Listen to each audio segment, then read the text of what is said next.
welcome to Canvas and Clay's Creative Parenting Podcast.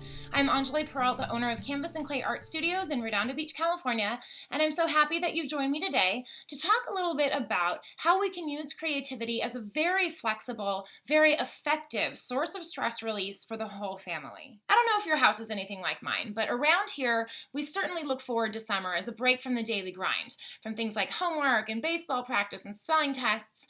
And again, if your house is anything like mine, then inevitably during the summer, these things are replaced with day camp and weekend getaways, with things like play dates and swim practice. And before you know it, you're just as busy as you were during the school year.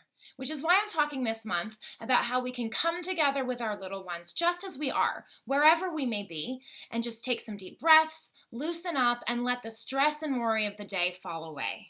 I know from experience that if you do something daily to exercise your creative muscle, you'll be amazed at how immediately you see the impact it can have on your stress. While we all know that basic factors like getting enough sleep, exercise, and eating well have a monumental impact on our stress levels, it is also very rare for all of these three things to be in alignment at one time for a busy parent. So how, you might be wondering, are we supposed to find time to be creative on top of it all?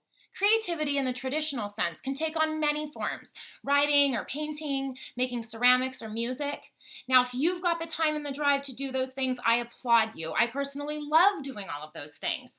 But there are certainly those days when I barely have enough time to even get in the shower. So on days like that, I give myself grace to be a little bit more creative with my creativity. And what do I do then? I play. I know that the majority of my stress comes from taking myself far too seriously. I mean, some days I've got myself truly convinced that if I don't get task A, B, and C done in just the right order, the whole sky might fall. Now, while I may be used to that kind of daily pressure, the truth is that my stress does not affect only just me. When I'm up in arms, my kids certainly feel it too. So it's important to recognize that keeping stress at bay is important for the whole family. Looking at it that way reminds me to just let it all go before the kids hop in the car at the end of the day, or to use that transitional moment as a time for us all to get a little bit goofy and shake off the stress of the day together. And maybe that's why one of my personal favorite places to play is in the car with the kids. Whether we're belting out a song on the radio, playing I Spy, or making up silly stories, the car is always the perfect place to find that undirected, unscheduled bit of time for creative conversation.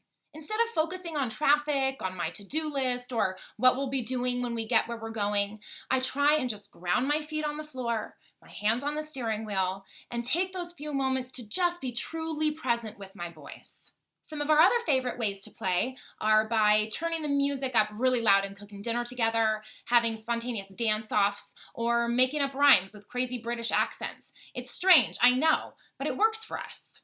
Think about how you would like to personalize your creative play with your children. Do you like to plan it out or keep it spontaneous? I think that there's definitely a time and a place for both, for laying out all your art materials on the kitchen table and making each other love notes, and also for spur-of-the-moment dance party detours. The important thing, I believe, is to get outside of your comfort zone so that you can shake up your brain state and get outside of those well-worn grooves we've created of habit and stress cycles. And if you're the type of person who likes a little bit more structure to your play, then come on into the studios, either by yourself or alongside your child, and get creative with paint or clay. We are all creative beings, whether we perceive ourselves that way or not. No matter which version of play you choose, my advice is to take a cue from your child and tap into the freedom of creative expression a little bit each and every day. I think you're going to find it's really hard to have a frown on your face during a dance-off. So with that, thank you for joining me today. As always, if you've got any questions, let me know. And until next time, let's stay connected, stay creative, and most importantly, stay inspired. I'll see you soon.